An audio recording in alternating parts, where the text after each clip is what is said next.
Dear student, welcome to टीके अड्डा YouTube channel. दोस्तों, आज ये ट्रिग्नोमेट्री का दूसरा वीडियो है। इससे पहले मैं ट्रिग्नोमेट्री का इंट्रोडक्शन आपको बता चुका हूँ। उसका लिंक आपको इस वीडियो के डिस्क्रिप्शन में मिल जाएगा, वहाँ से आप उसको देख सकते हैं। पिछले वीडियो में मैंने आपको क्या क्या बताया था उसको एक बार रिवाइज कर लेते हैं। देखो, मैंने आपको ट्रिग्नोमेट्री क्या है इसके बारे में बताया था। इस तरीके से आप उसको पहले वाले वीडियो में देख सकते हैं, उसका लिंक आपको इस वीडियो के डिस्क्रिप्शन में मिल जाएगा। फिर मैंने आपको त्रिकोणमितीय अनुपात यानी ट्रिग्नोमेट्रिक रेशियो बताया था, किस तरीके से राइट एंगल ट्रायंगल की सारी साइड, लंब, कर्ण, आधार, ये भी सब डिटेल में बता दिया था। 6 आपको ट्रिग्नोमेट्रिक रेशियो यानी त्रिकोणमितीय अनुपात बता दिए थे, रेसिप्रोकल बता दिया था, और इन साइड का रेशियो कैसे याद करते हैं वो ट्रिक भी मैंने आपको बताई थी। लाल बटे कक्का, इस तरीके से ये साइन, कॉस, टेन सारी चीज़ें बता दी थी। सबसे पहले आप उसको देखिए, और यह भी बता दिया था कि इन 6 रेशियो का मान कैसे निकालते हैं। अगर आपके क्वेश्चन में अगर पूछा जाए, क्वेश्चन में अगर दिया है साइड का मान अगर दे दिया है, तो आप इन 6 रेशियो का मान कैसे निकालेंगे ये भी बता दिया था। तो सबसे पहले आप पेन और नोटबुक लेके ही बैठिए, उसके आगे हम लोग आज शुरू करेंगे, क्योंकि जो भी मैं बताऊंगा उसको आप नोट कर लें और एग्ज़ाम टाइम उसको आप इजीली रिवाइज कर पाएंगे। तो मैं आपको थोड़ा सा बता देता हूँ। जैसे मैंने आपको राइट एंगल ट्रायंगल बताया था, ये राइट एंगल ट्रायंगल हो गया। तो मैंने आपको बताया था अगर ये वाली साइड 3 है, ये वाली 4 हो गई, और ये वाली अगर 5 है, इसका नाम रख लेते हैं ए, बी और सी। ठीक है, ये एंगल हो गया 90 का, और ये एंगल हो गया थीटा। ठीक है, मैंने बताया था एक्यूट एंगल यानी न्यून कोण, ये 90 का एंगल हो गया। साइड का रेशियो आपको अपने बताया था कि जो 90 की साइड होती है उसके सामने की साइड जो होती है हमेशा कर्ण होती है। कौन सी होती है? कर्ण होती है, यानी हाइपोटेन्यूज। और जो न्यून कोण होता है यानी एक्यूट एंगल होता है, उसके सामने की हमेशा साइड कौन सी होती है? लंब होती है। ठीक है, और जो बची साइड है यानी जिस पर त्रिभुज खड़ा है वो आधार होता है। इसको ध्यान से समझना। अब मैंने आपको बताया था इन 6 रेशियो को मान कैसे निकालते हैं। तो क्वेश्चन इसी तरीके से आपके एग्जाम में पूछा जाएगा। साइन थीटा का मान बताओ, कॉस थीटा का मान बताओ, और टेन का मान, और थीटा का मान भी यहाँ से निकाल सकते हैं, सेक भी निकाल सकते हैं, और कोसेक भी यहाँ से निकाल सकते हैं। ठीक है, कैसे निकालेंगे? तो आप उस फार्मूले को याद रखो, रामबाण है वो घुट्टी का काम करेगा आपके लिए। कौन सा बट्टा? लाल बटे कक्का, लाल बटे कक्का। ठीक है, लाल बटे कक्का यानी लाला धारी लाल काम कर रहे आए, कैसे भी इसको याद कर लो। आपको बताया था ये क्या करता है, लाल बटे कक्का है लंब बटे कर्ण, ये रेशियो साइन का है, ये कॉस को बताता है आधार बटे कर्ण, और ये टेन को बताता है लंब बटे आधार। अब अगर ये ना याद रहे तो मैंने आपको बताया था इसको आप दिमाग में एक कंसेप्ट बना लिया करो कि ससुर ये वाली साइड और ये वाली साइड हमेशा टेन होगी, यानी लंब बटे आधार ये टेन होती है। ये वाली साइड हमेशा साइन होती है। ये वाली और ये वाली साइड का रेशियो जो होता है हमेशा कॉस होता है। बस 3 रेशियो आपको पता होना चाहिए, और बाकी तो रेसिप्रोकल आपको बता ही चुके हैं, तो कोई दिक्कत तो होने वाली नहीं। अब यहाँ से साइन थीटा निकालेंगे तो तुरंत यहाँ देखो लंब बटे कर्ण, लंब क्या है यहाँ देखो 4 है, कर्ण क्या है 5 है, तो ये कितना हो गया 4 बटे 5। बहुत ईजी है, इसमें क्या दिक्कत होगी आपको निकालने में। कोस थीटा आधार बटे कर्ण, आधार कितना है 3, जल्दी जल्दी बता रहे हैं 3 बटे 5। ठीक है, टेन थीटा बराबर क्या है देखो यहाँ से देख लो, लंब बटे आधार, तो लंब हो गया 4, आधार कितना हो गया 3, तो मतलब 4 बटे 3। ठीक है, अब अगर आपको 3 रेशियो पता है तो इसका मतलब है कि आपको 6 रेशियो ही पता है, घबराने की कोई ज़रूरत नहीं है। अब देखो 10 का उल्टा ही कोट होता है, तो ये ससुरा 4 बटे 3 है 10, तब इसको अगर उल्टा कर दो, इस 3 को पकड़ को 8 को ऊपर कर दो, इसको ऊपर भेज दो, तो ये हो जाएगा 3 बटे 4। कोई दिक्कत? अब ये ससुरा कोस है, कोस का उल्टा क्या होता है? सेक होता है। अब ये 3 बटे 5 है, तो इसको 5 बटा 3 करने में कितनी देर लगेगी? ठीक है, अब ये ट्रिग्नोमेट्री अगर आपने सीख ली तो आप समझो कि आपको मैथ पढ़ना आ गया। इंटर में आपको कोई दिक्कत नहीं होगी, बीएससी में आपको कोई दिक्कत नहीं होगी, एमएससी में आपको कोई दिक्कत नहीं होगी, इवन आप फिजिक्स पढ़ेंगे उसमें भी आपको कोई दिक्कत नहीं होगी। तो ये बहुत ही इंपॉर्टेंट टॉपिक होता है ट्रिग्नोमेट्री। तो इसको अच्छे से टाइम निकाल के इसको आप टाइम दीजिए, ठीक है। तो देखो अब साइन थीटा बराबर क्या होता है 4/5, तो कोसेक थीटा बराबर क्या हो जाएगा 5/4। कोई दिक्कत तो होने वाली नहीं है, ठीक है। तो एग्जामिनर ससुर कभी कभी ये क्वेश्चन पूछ लेता है कि इसमें तो आपको तीनों साइडें दी थी, कभी कभी एग्जामिनर क्या करता है इसमें से एक साइड को गायब कर देता है, तब आपको कैसे पता चलेगा। तो उसके लिए आता है पाइथागोरस थ्योरम, वो आपको पता होनी चाहिए। तो अब हम आपको पाइथागोरस थ्योरम बताते हैं और उसको एक बार में ही समझ जाएंगे, दोबारा समझने की कोई दिक्कत ही नहीं होगी। हेडिंग डाल लेंगे पाइथागोरस थ्योरम। कौन सी थ्योरम? पाइथागोरस थ्योरम, पाइथागोरस परिमेय, ठीक है।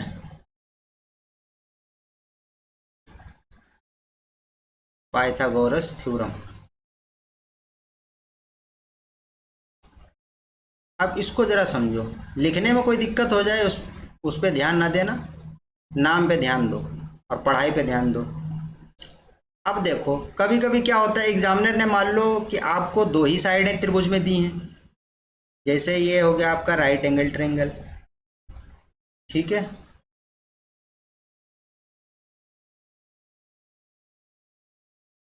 इसका नामकरण कर देते हैं ए बी सी, कुछ भी ले लो, ए बी सी या के एल एम एन कुछ भी ले सकते हो, ठीक है। तो ए बी सी डी जरूरी नहीं ए बी और ये से सी हो, आप जो चाहे वो ले लो। ये 90 का हो गया, ये ससुरा थीटा हो गया। अब इसको जरा ध्यान से समझो।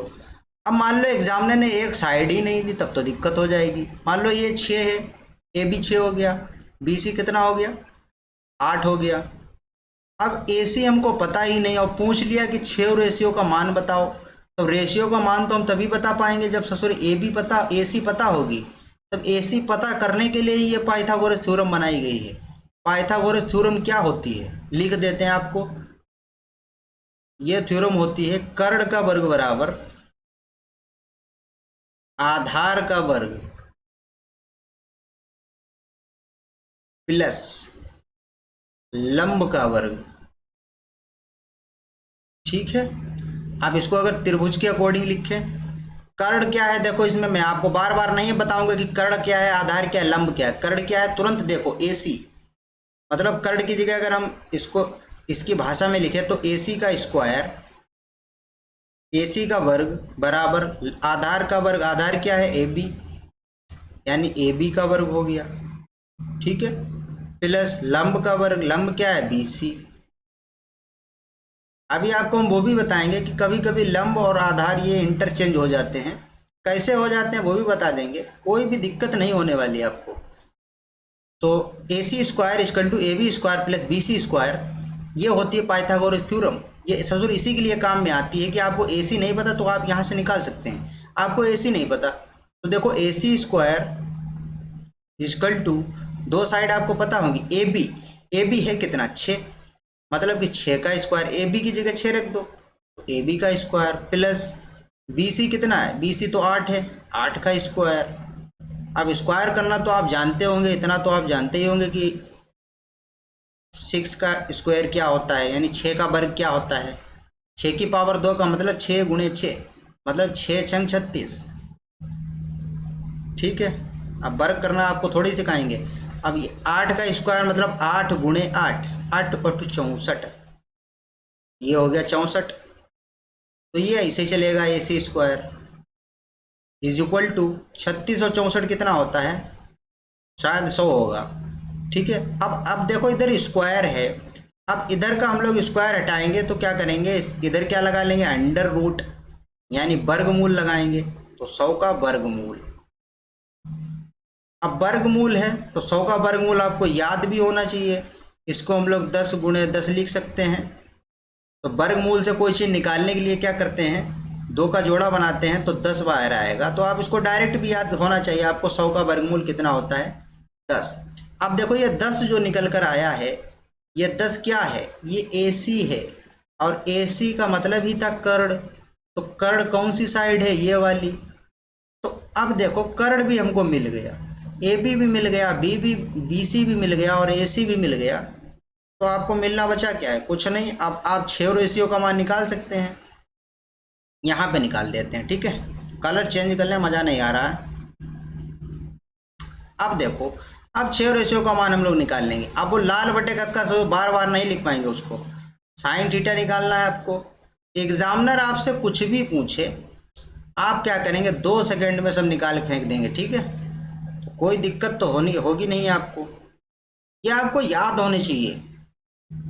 कोई भी पूछो sine cos tan cot sec cosec, तो 10 हो गया, 10 का उल्टा तो कोट होता है कॉट थीटा, ये आपको पता होना चाहिए। फिर क्या आता है सेक थीटा, इसको तुरंत लिखो अपनी कॉपी में। जितनी आप कॉपी भर लेंगे उतनी ही आपको ट्रिग्नोमेट्री इजी लगेगी। सेक हो गया, कोसेक हो गया, कोसेक थीटा इक्वल टू, अब तुरंत देखा साइन थीटा। साइन थीटा सूत्र क्या होता है, ये वाली साइड और ये वाली साइड, मतलब लंब बटे कर्ण, याद होना चाहिए। तो ये हो गया 8/10, ठीक है। तुरंत देखा कोस, तो ये वाली साइड होती है, ये वाली साइड होती है, मतलब 6/10, 6/10। इसको कैंसिल भी कर सकते हो, 2 से 4 बार में जाएगा, 2 से 5 बार में जाएगा। ये कितना हो जाएगा, 2 से अगर इसको हम लोग कैंसिल कर दें, 2 चौक 8 और 2 पंजे 10, ठीक है। इसको भी कैंसिल कर सकते हैं 2 से, 2 3 6 और 2 पंजे 10, ठीक है। 10 क्या हो जाएगा, देखो ये वाली साइड का रेशियो होता है, तो 10 थीटा वाला लंब बटे आधार यानी परपेंडिकुलर अपॉन बेस, मतलब 8/6, 8/6। इसको भी हम लोग 2 से कैंसिल कर सकते हैं, 2 चौक 8 और 2 3 6, 4/3, ठीक है। अब आपको ये निकालने की ज़रूरत ही नहीं, क्योंकि मैं बता चुका हूँ रेसिप्रोकल क्या होता है, व्युत्क्रम क्या होता है, यानी उल्टा क्या होता है। ससुर 10 का उल्टा ही कोट होता है। जब 10 हमारा 4/3 है तो कोट क्या होगा, वो 3/4 होगा, कोई दिक्कत होगी नहीं आपको। कोस जब 3/5 है तो सेक क्या होगा, 5/3 होगा, ठीक है। कोसेक जब साइन 4/5 है तो कोसेक क्या होगा, 5/4 होगा। कितना होगा, 5/4। तो आई होप इसको आप समझ गए होंगे, कोई दिक्कत नहीं होगी। हाँ, अगर ये सब समझ में आया तो एक लाइक तो बनता ही है, तो सब लोग इसको लाइक करेंगे और कमेंट में जो भी दिक्कत हो आप उसको तुरंत बताएंगे, ठीक है। तो अब आपको शायद एग्जाम्पल देने की कोई ज़रूरत नहीं, आप समझ गए होंगे। इसके बाद हम लोग पढ़ेंगे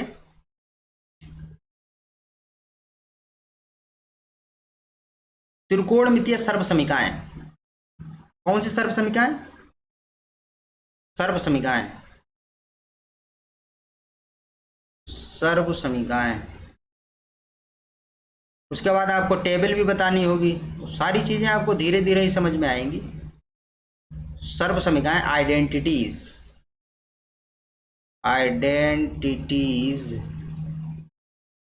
ट्रिग्नोमेट्रिक आइडेंटिटीज, ठीक है। वो लिखा नहीं है क्योंकि क्या फ़ायदा लिखने से, बोल तो रहा हूँ, आप कॉपी में उसको लिख लेना। अब ट्रिग्नोमेट्रिक आइडेंटिटीज क्या होती है, इसको ज़रा ध्यान से समझना। देखो, ट्रिग्नोमेट्रिक आइडेंटिटीज 3 होती हैं। कौन कौन सी होती हैं, इसको ज़रा समझो। कलर चेंज कर लें तब समझ में आएगा, सफ़ेद में समझ में नहीं आता है। देखो, तीन होती हैं आइडेंटिटीज। कौन सी, 1 2 और 3, ठीक है, समझ गए होंगे आप। तो सबसे पहली आइडेंटिटीज होती है sine square theta plus cos square theta is equal to 1, ठीक है। दूसरी होती है sec square theta minus tan square theta is equal to 1। तीसरी होती है cosec square theta minus cot square theta is equal to 1। तो ये आइडेंटिटीज आपको 3 फार्मूला देंगी। अगर हम आगे आपको जब क्वेश्चन बताएंगे, अगर आपको कहीं sine square theta plus cos square theta is equal to लिखा मिल जाए तो आप उसकी जगह 1 लिखेंगे, ठीक है। कहीं 1 लिखा मिल जाए तो आप उसकी जगह sign square theta plus cos square theta लिखेंगे तो यहाँ से दो फार्मूले और बन जाते हैं। कैसे बन जाते हैं, इसके लिए आपको कलर चेंज करना पड़ेगा, समझ रहे हैं। अब देखो ये कॉस से अगर इसको उधर भेज दें तो ये इधर प्लस का है, उधर जाएगा तो माइनस का हो जाएगा। तो यहाँ से एक फार्मूला ये बन जाएगा sine square theta is equal to 1 minus, ये उधर जाएगा माइनस हो जाएगा कॉस स्क्वायर थीटा। समझ गए। अब जब इसको हम उधर भेज सकते हैं तो इसको काहे नहीं भेज सकते हैं। अब इसको इधर रोकेंगे, अब इसको उधर भेजेंगे, तब भी कुछ ना कुछ तो बनेगा। अब देखो, अब जरा कॉस स्क्वायर थीटा को हमने इधर रखा, अब इस ससुरा साइन को उधर भेज दिया, तब ये भी माइनस हो जाएगा 1 माइनस साइन स्क्वायर थीटा। जब क्वेश्चन कराएंगे तब इनका कैसे यूज करते हैं वो भी आपको बताएंगे, टेंशन लेने की बात नहीं है, हलवा लगेगा आपको, देखना अभी। तो देखो यहाँ से आपको दो फार्मूले ये मिल गए। कहीं साइन स्क्वायर थीटा लिखा होगा तो उसकी जगह हम लोग 1 minus cos square theta use कर लेंगे। कॉस स्क्वायर थीटा लिखा होगा 1 माइनस साइन स्क्वायर थीटा उसकी जगह यूज कर लेंगे। दूसरी बात आती है sec square theta minus tan square theta is equal to 1। यहाँ से भी दो फार्मूले बनेंगे। अब सेक को हम इधर ही रोक लेते हैं, ये अपना लग रहा है कुछ, तो sec square theta is equal to, अब उस 10 को उधर भेजेंगे, ये ससुरा माइनस का है, ये उधर जाएगा तो प्लस हो जाएगा, तो 1 प्लस 10 स्क्वायर थीटा, ठीक है। Sec square is equal to 1 plus 10 square theta. अब क्या करेंगे, अब इस 1 को इधर ले आए, 10 को उधर भेज दें, तब क्या हो जाएगा, देखो 10 square theta is equal to sec square theta minus 1, ठीक है। अब की क्या किया, 1 को इधर भेज लिया, 10 को उधर ले गया, इसको उधर खींच लाया, तब ये प्लस का था तो माइनस का हो गया, माइनस का था तो प्लस का हो गया। लिख इसी तरीके दिया है, आप कंफ्यूज ना हो जाना। 10 स्क्वायर थीटा इक्वल टू क्या होता है, सेक स्क्वायर थीटा माइनस 1। यही कांड इधर भी करेंगे कि कोसेक को हम अपना मान लेते हैं, cosec square theta is equal to 1 plus cot square theta. कोई दिक्कत नहीं होगी। अब हम आपको बताते हैं, इस बार क्या करेंगे, फिर कोट को उधर भेज देंगे, 1 को इधर बुला लेंगे, ठीक है, क्योंकि इसको बहुत बार उधर भेज चुके हैं। जब हम कोट को उधर भेजेंगे तो माइनस का प्लस का हो जाएगा, cot square theta is equal to cosec square theta minus 1। तो ये ट्रिग्नोमेट्रिक आइडेंटिटी यानी सर्वसमीकाएँ हैं। तो 3 सर्वसमीकाएँ मैंने आपको बताई, ये sine square theta plus cos square theta equal to 1, दूसरी हो गई sec square theta minus tan square theta equal to 1, तीसरी हो गई cosec square theta minus cot square theta equal to 1। यहाँ से दो फार्मूले और बने, ये सब आपको याद होना चाहिए। इनको आप 4 बार प्रैक्टिस करेंगे, अपनी कॉपी में लिखेंगे बिना देखे, 2 बार देख के लिखेंगे और 2 बार बिना देखे लिखेंगे, ठीक है। तो ये आपको याद हो जाएंगे। इसके बाद मैं आपको इनकी क्वेश्चन में प्रैक्टिस कराऊंगा, तो वहाँ से आप इनको आप इजीली याद हो जाएंगे। आपको याद करने की जरूरत नहीं है, बस लिख के देखो, जब क्वेश्चन कराऊंगा तो ये आपको ऑटोमेटिक याद हो जाएंगे। और इनको कैसे यूज करना है वो मैं आपको बता दूंगा, ठीक है। तो आज के वीडियो में इतना ही, कल मैं आपको बताऊंगा इन ट्रिग्नोमेट्रिक जो आइडेंटिटीज़ हैं इनका यूज कैसे करते हैं, ठीक है। तो आई होप वीडियो आपको समझ में आया होगा। अगर वीडियो आपको पसंद आया तभी वीडियो को लाइक करना, वरना कोई ज़रूरत नहीं है। अगर नए व्यूअर हैं तो चैनल को आप सब्सक्राइब भी कर लेना और बेल आइकन को प्रेस कर देना, ताकि जब भी मैं अपना नया वीडियो डालूंगा उसका नोटिफिकेशन आपके पास पहुंच जाएगा और यूट्यूब आपको नोटिफाई कर देगा, ठीक है। तो मिलते हैं अपने नेक्स्ट वीडियो में, जब तक के लिए बाय बाय, टेक केयर।